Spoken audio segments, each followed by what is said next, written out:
Good morning, good afternoon, good night, wherever you may be in the world. Welcome and welcome back. My name is Brooke, aka Brooks Moon, and I hope you're doing okay. Do you guys like the new camera?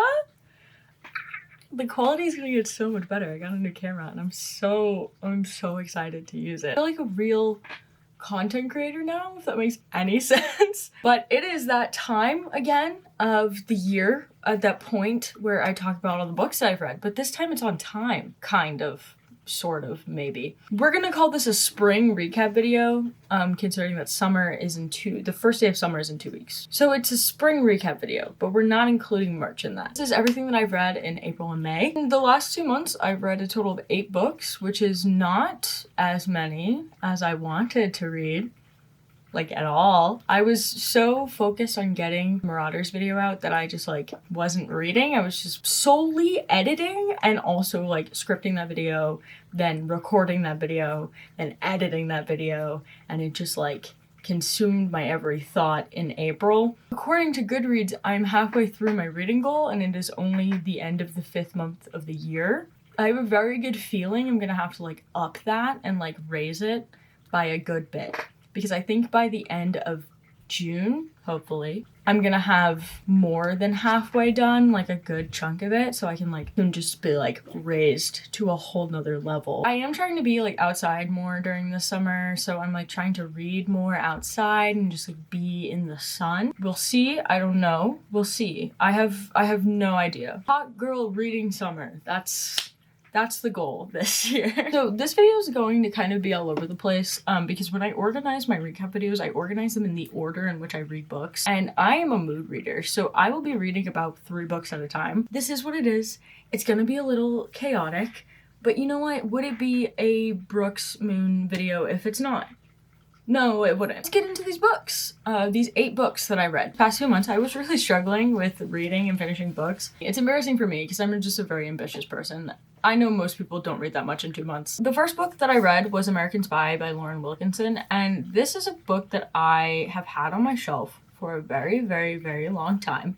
And I just finally got around to reading it. It is borderline historical fiction mixed with political spy thriller, if that's your jam. This is the first types of one of those books that I've ever read. I've read thrillers before, I've read horror books before, though have always been YA, but this is in fact an adult political historical thriller. This is about Marie Michelle. She is a Black woman who was working in the FBI during the Cold War, and she is actually sent on a very specific mission to infiltrate, undermine the revolutionary communist leader Thomas Sankara in West Africa. Thomas Sankara is a real person. He is somebody who did exist in real life during this time period. So this is inspired by true events that happened within his life and towards the end of his reign. I did not know much about this time period other than what they teach us in school about the Cold War. That is entirely on me, but reading this, I really, really enjoyed learning more about that history of what was going on in the other parts of the world. I know a lot of the time when you talk about the Cold War and communism,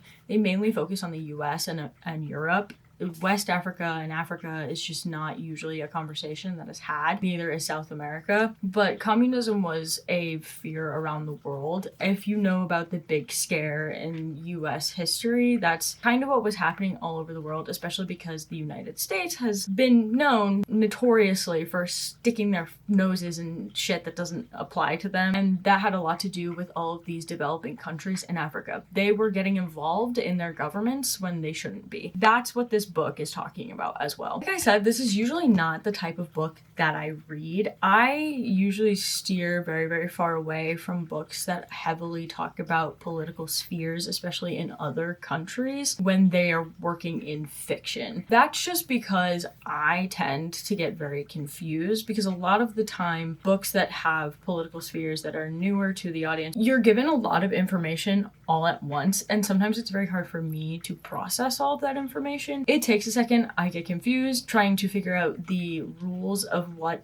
the environment is and the political environment, as well as trying to follow the plot that is happening. A whole lot of names and information about how these governments work and like important political people that are in there, and it's like it gets lost in my brain sometimes. It did happen a few times for me in this book. The way that Lauren Wilkinson wrote these details out and the way that she was explaining it, it worked for me. I didn't get super confused. There were moments where I was like, hold on, and I would have to go back, or I would have to like pause for a second and try to reconnect who she was talking about. For the most part, it's pretty easy to understand the political sphere in the United States and within the FBI and why Marie is being sent on this mission that she is being sent on, and for the purpose of it being this one country in West Africa. The book starts off extremely strong. You are immediately thrown into action. It's like you don't have a second to catch your breath. The premise of this book is Marie writing everything down in a journal to give to her twin sons. God forbid whatever happens later on down the line, there's still some documentation as to why the things happened in case anything happened to her. And I won't spoil the outcome of what that was. Technically hearing this story as if you are one of her sons reading this journal, which I thought was a very creative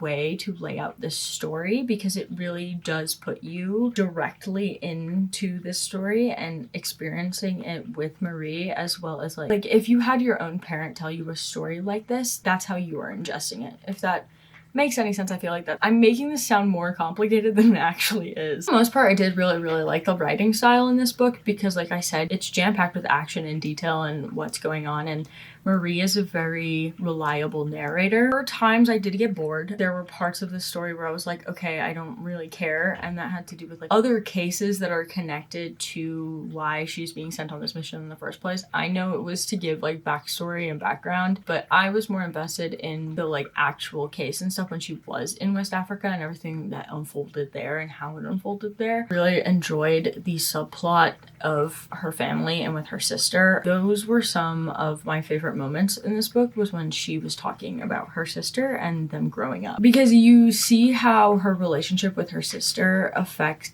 how she is as a mother later on down the line, and like what that is for her and why that relationship with her sister was so important. And it was a nice refresher to have that storyline as well, in addition to this like political spy thriller. I both physically read this book and I also listened to the audiobook. I thought the audiobook was really well done. I really liked the narrator who was reading it. Her voice was just perfect for this story. I ended up giving it 3 stars. It was not my most favorite book, but I did enjoy reading it. It was a fun time for me. I was entertained. I was hooked throughout this entire story. I have not thought about it since I finished it much until I had to like make this video. It's one that just kind of like got pushed to the back of my brain after I finished reading it. Not because I hated it or anything. It was a book that I read. I really enjoyed her writing. I just like political spy thrillers are just not my thing, but I wanted to branch out and read this because the back made it sound really interesting, especially because it's taking place during the Cold War and she is a Black woman in the FBI. It takes a second to get to that like final mission, which is why I think it just like lulled for me. Pretty short book, but I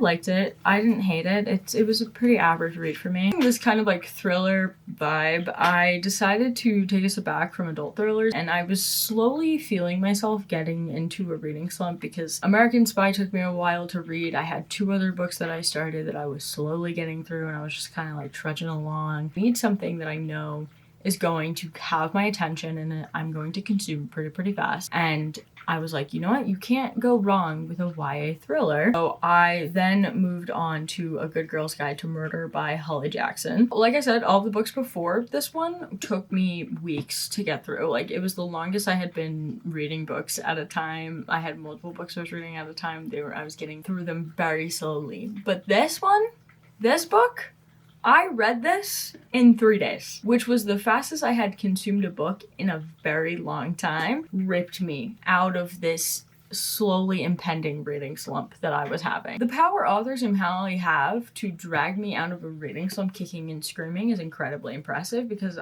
it has been Holly Black and also Holly Jackson. What power do you guys hold with your name being Holly? Like, I want to know. I did not think I was going to finish this as quickly as I did. I was invested from start to finish. I also especially loved how unhinged Pippa Fitzmoby is, the protagonist of this book. She does not care. She does not care, and she will do whatever she has to, and I love that. I love having a protagonist that is like that, so I think that's exactly what I needed. This book is about a high school senior named Pippa Fitzamobi, and she is currently working on her senior capstone project, and she decides to make her topic about the murder that happened in her town. And that is the murder of Andy Bell, who was killed by Sal Singh, who then took his own life after Andy went missing. Pip believes that Sal did not kill Andy, so she is trying to prove that he is innocent and uncover the actual truth of this case, which then gets her the help of Ravi Singh, Sal Singh's younger brother. I tell you, she does not stop for anything to get answers, including the law. She will not give up until she gets what she wants from the situation. I had so much fun reading this book and watching this case just like slowly unfold. Like, I could see the like murder board in my brain being like, okay, how does this connect to this? And like the red string was connecting in my mind as I was reading this book. And I did predict the endings. I'm mad that I did, but I really do think that that is because I have been an avid fan of My Favorite Murder and Last Podcast on the Left since I was in high school, so that probably has a lot to do with it. I've been a consumer of true crime since I was really young, like probably younger than you should be consuming true crime content. That's probably why I was able to like predict it. Usually YA books are pretty predictable. I have a lot of fun with it. It is a YA mystery, but I enjoyed it. I really like Holly Jackson's writing. I like how she set up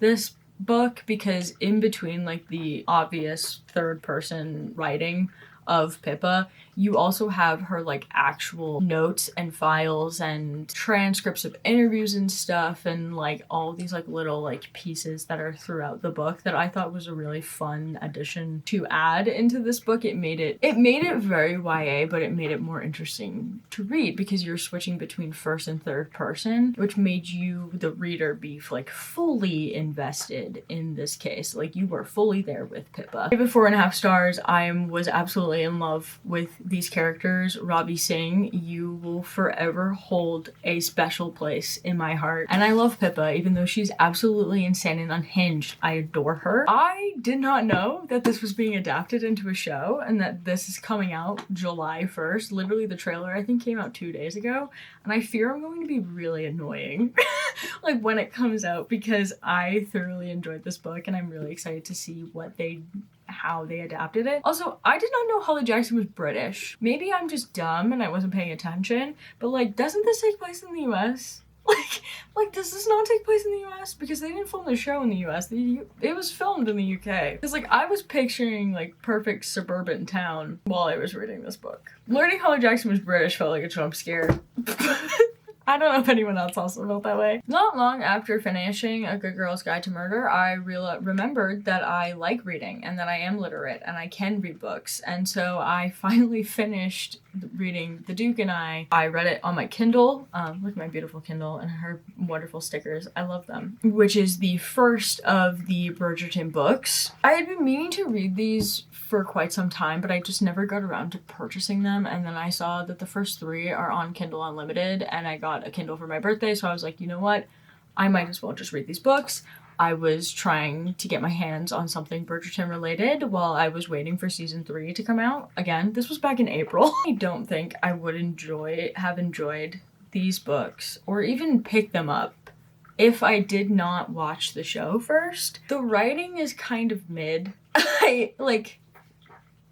Shonda Rhimes really took these characters and this storyline and just like made it a gajillion times better. A lot of the changes that were made from the original text to the first season of the show, in my opinion, was incredibly necessary because in the first book, Daphne's character pisses me off. I don't like her. She annoyed me, and it's kind of like giving I'm not like other girls type vibe, and I did not like it. I didn't like it at all. She is not the it girl that you see in season 1. Her revamp from book to screen was so needed, and I'm so glad that Shonda did it because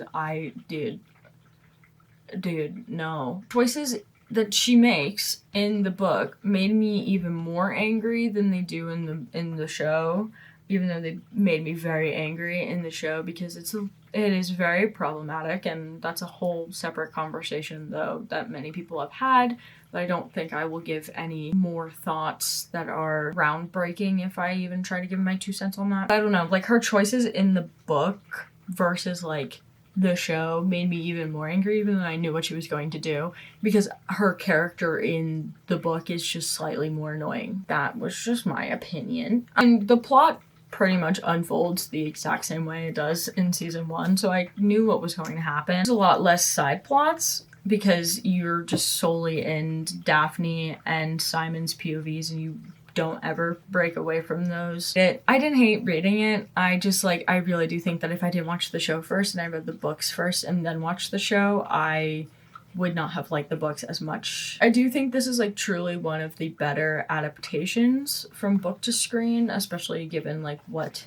this story is, and just like the revamp that Shonda has done to these characters has worked well in her favor. That's not to say that Julia Quinn's books are like absolute garbage. I'm not saying that at all. I just think that these books and these characters and the archetypes and tropes that existed in the first book especially were strong building blocks for Shonda Rhimes to come in, take this story and make it even better. It was a good recipe for what it was and what Bridgerton has become. I think that having this baseline story and this block to build off of was good. It was a good thing, and it's working in the favor of the stories. I ended up giving it 3 stars. Like I said, I didn't hate it, but I also didn't love it. It was just kind of like one of those like mid reads for me, especially because I knew what was going to happen. So like, you know, I think as I get further down into these books and like the stories that have not been adapted from the books yet that I haven't watched, I'm gonna have better opinions and thoughts on them. Now we return to Holly Jackson and her ability to make me want to continue to be literate. I then read Good Girl Bad Blood. This is the second book in the trilogy. Why it was a trilogy, I don't know, but I had a fun time for 3 books, so it's okay. We are back with Pippa and Robbie. It is not long after the ending of the first book, but now there's a true crime podcast that Pippa made in regards to talking about everything that happened in the first book, as well as following the other parts of the cases that connected to the original one, that being Max Hastings and the fact that he is a rapist. He's a terrible person. Fuck Max Hastings and his entire character. I literally have never been so enraged by a character before in my life. We start off talking about familiar details that we are used to from the first book. Then we make a very sharp turn into a new case because Pippa's brother Jamie goes missing, and her friend Connor and his mom then go to Pippa to help them find him because they want her to reach out to her audience asking if anyone has seen Jamie, and like using this audience that she has with her viral true crime podcast to see if anyone has any answers as to where he could possibly be. She's the local teen detective who outsmarted the police and can do it again, right? That's how this works. First, Pippa goes to the police because she's like, I don't want to do this. She's very reluctant at first, and then they don't take her seriously or Connor and his mom seriously, and they don't think Jamie's actually missing, so she's like, you know what? Because I know Jamie and I'm a teen detective who has solved crime before, I'm just gonna do it because she knows that if she doesn't do it, the police isn't going to do anything for this family. First, Pippa goes ahead and tries to find Jamie and learning more about like what was going on, where he was seen last, things like that. And as she's doing this, she is slowly uncovering layered secrets about her town and the people that live in the town. It becomes very interesting very fast because a lot gets uncovered, and some of it to me felt a little random towards the end because there were like things that were slowly becoming brought up and connected into it, and I was like, what? I said, how did we get here?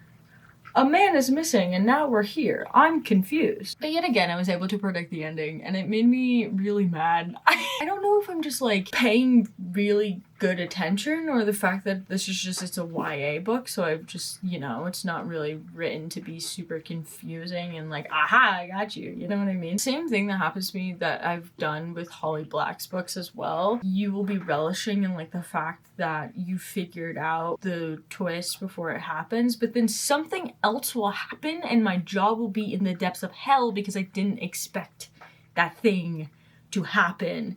And then it did. I can't even describe to you the feeling that I had when I finish this book. I can't give specifics as to why because I then would be spoiling this book, so I don't want to do that. But oh my god, so much happens in such a short period of time. Pip is unhinged and just like beyond traumatized at this point. Like this poor girl like does not catch a fucking break. What I like about it is that Holly Jackson does not ignore that, because at the end of this book she's like really exploring Pippa's trauma, and you get even further into that in the next one. And sometimes YA authors will just focus on the plot and not the fact that like this is a traumatic, behavior altering, mind altering traumatic event that has happened to your characters, and it is more than just what the plot is and your protagonist being a hero. There's so much more to that, but I like that like Holly Jackson does not ignore that, and she leans into it and is very openly talking about like Pippa's mental health and her mental well-being after all of these things happen. I really like that. I like that she like focused on those details, because it really shows the like effects that this has on Pippa's character and why she starts becoming the person that she does, especially in the third book. I ended up giving this 4 stars. I personally liked the case and the story of the first book a little bit better. The case in this one just didn't hit as hard for me as the first one did. The reveals kind of felt like, yeah, you know, felt a little random and forced in my opinion. I just think the first book was a lot stronger than this one. But nonetheless, I would suggest reading this if you do like true crime and thrillers, because they are fun and they're very well written, and Holly Jackson does a good job. So, did you think I was done talking about Holly Jackson? Because I'm not. I'm going to continue talking about Holly Jackson. Now at the last book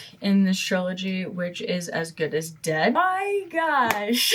This book is a wild ride as a final book in this trilogy. Pippa is now completely traumatized, and it's only gonna get worse for like a good bit. Like, she just keeps going through terrible things. She is very much still dealing with the effect with what happened at the end of the second book, struggling as she is trying to prepare to leave for college. Like, she graduated high school and now she's getting ready to go to college in like a few weeks, and she decides she's gonna do one more case and will feel more like herself. She thinks that like taking on another case, being child teen detective again, is going to make her feel like herself. She starts looking into like a Jane Doe that's like connected to a serial killer, and it turns out she has a stalker who's also connected to that serial killer. So it's like this giant web of just like everything that she has gone through and did, and all these cases that she took on, they're all connected to each other in a way, and she really is the pinpoint of this. Then it just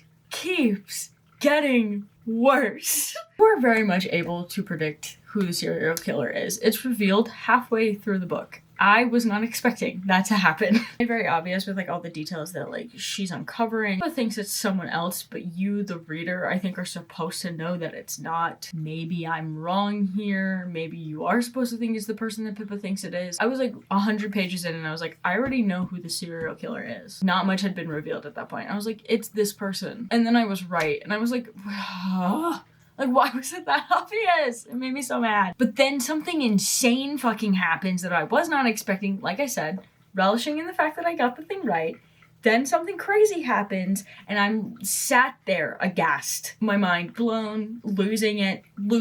Just straight up losing it. We go from 0 to 100 so fast. Faster than I think I have been in a situation in a book before, ever. And when I tell you my heart rate was elevated the entire last half of this book, I did not have a moment of like calm and peace. I was stressed from the moment this twist happens until the end of the book, because it gets fucking crazy so fast. Stakes were at their highest point, as was the level of plot armor that Pippa Fitz-Amobi possesses in these books. Nothing can stop this girl. Absolutely nothing. Nothing. I do think that everything that happens in this book is like, it ties the entire trilogy together and Pippa's character together really, really well. I also really like the ending, because a lot is revealed in this book, and when you get to the ending, it's not like over-explained. You know what happened. You don't need the explanation as to what happened and how it went towards the end, which I liked. It made it left you with like kind of like a bittersweet feeling. The adrenaline high I came off of when I finished this book is crazy. It's a crime. It should be a crime for me to have felt that way because of words on a piece of paper, man. I was so invested. I was literally sat there like, did I do this? Did I experience what Pippa just experienced? No, but it sure fucking felt like I did. I love Robbie Singh so much. So much. I'm a Robbie Singh defender until I die.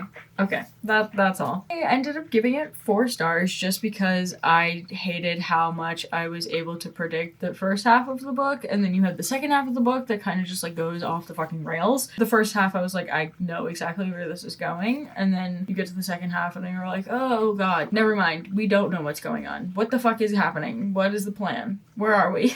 I kind of be screaming on multiple instances at it, so I enjoyed it. I really liked it, but it's a solid 4 for me. It gives like the average rating of the entire trilogy of 4.25. I don't know math. Women in STEM. To then round out the Pippa Fits a Moby reading experience, I then decided to read Killjoy by Holly Jackson. This is a 130-page novella that is set before the trilogy takes place. It's following Pippa. She's going to her friend Connor's birthday party, which is a murder mystery birthday party, and so they're playing a murder mystery game that Jamie sets up for them. It's kind of like a party game version of Knives Out. That's the vibe we have here. It's cute. I liked it. I really enjoyed seeing these characters outside of the trilogy before everything happens, because a lot happens to these characters throughout the trilogy that like changes them completely. Pippa being the original one. Jamie's character, you get to see a side of him that you don't really see in the second and last book because of what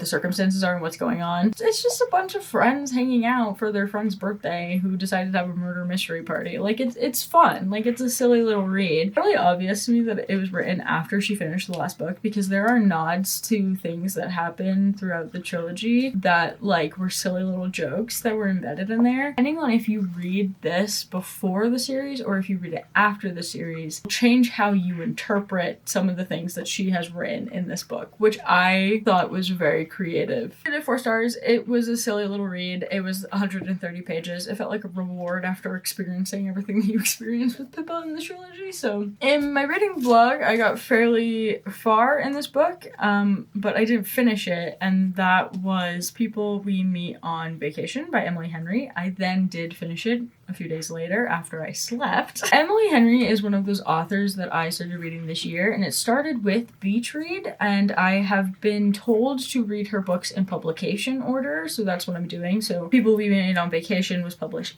the year after Beach Read. The reason I even picked up Beach Read in the first place was because I was doing my romance deep dive, and I absolutely fell in love with her writing, and I'm so glad that I am following that advice because the comparison from Beach Read to this, I felt was very strong. I think her writing just gets stronger from Beach Read to this book. She like explores plot structure a lot differently, but her characterizations are still super strong and amazing, and I absolutely loved it. Also, there's like a fun little Easter egg in this book in relation to Beach Read that made me giggle, so that was fun. People We Meet on Vacation is following the story of Poppy and Alex. They have been friends since college, and every year they go on a summer trip. So throughout this entire book, you are following their current summer and also going back and forth from their current summer to past summer vacations that they have went on, and you're watching their relationship shape and grow. But there is something that happens on one of these trips that causes them to stop talking to each other for 2 years, and then they eventually do come back together and go on one final vacation to reconcile and patch up what they had, is essentially what the back of the book says. It's textbook friends to lovers over the course of like a 12-year span. I absolutely loved it. I was brought to tears by the time I was finished reading this book. Such a beautiful push and pull of their relationship. I felt like it was just so good. It was so well written. It was so well mapped out. She has this way of writing that makes me feel so seen, but also realize that I've never had a unique experience in my life, or that genuinely surprised that people also think of things this way. I was like sat there and I was like, did she like read my mind? How did she do that? And as you can see, I did annotate this book as I was reading. Her books just like bring it out in me. I don't know what it is. But there's a quote that has been just like engraved in my brain since I read it, and I marked it in my book, so I'm gonna read it to you because I loved it so much. It says, I love him and he remembers everything because he loves me too. My insides feel like an explosion of gold confetti. Like, what?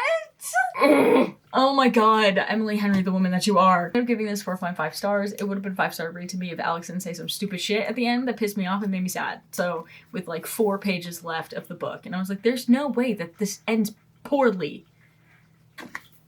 It just made me mad. He's a man, so like he's a male character, whatever. But I absolutely love this book, so it is definitely a 4.5 star read for me. My review on Goodreads was to be loved is to be seen, and they saw each other every single time. I just thought that that was a beautiful way to sum up this story. So yeah, that is everything that I read in April and May. It's a lot less than I wanted to. It's everything I got to this spring. If you like this video, give it an actual like on YouTube, and subscribe if you aren't already. Editing right now, and yesterday we surpassed over 1,000 subs, which is crazy. Like, what the fuck? Thank you. That's insane. I genuinely don't really have words. I don't know what else to say other than thank you. I don't have anything else to say. Back to me from previous recording. So if you want to join the Cool People Club, consider subscribing if you aren't already. I have some fun videos planned. Another Marauders video is on the way, so if you have come from the Marauders video and have stuck around for the book rants, thank you. There will be another one very, very soon. We're gonna jump right back into that pool of insanity. So don't you worry, I have more up my sleeve. I've been having a lot of fun making videos and stuff, so I'm so incredibly grateful to have people who enjoy them as much as I do. So thank you so much for watching, for subscribing, for liking, for doing all those things. As always, my active social media links are in the description below, as well as some very important links. There is a link to donate to a family that I am sponsoring from Gaza. They are very, very, very, very, very far away from their goal. I think they just hit $1,000. Please donate if you have the means to. Her name is Miriam, and she is trying to get herself, her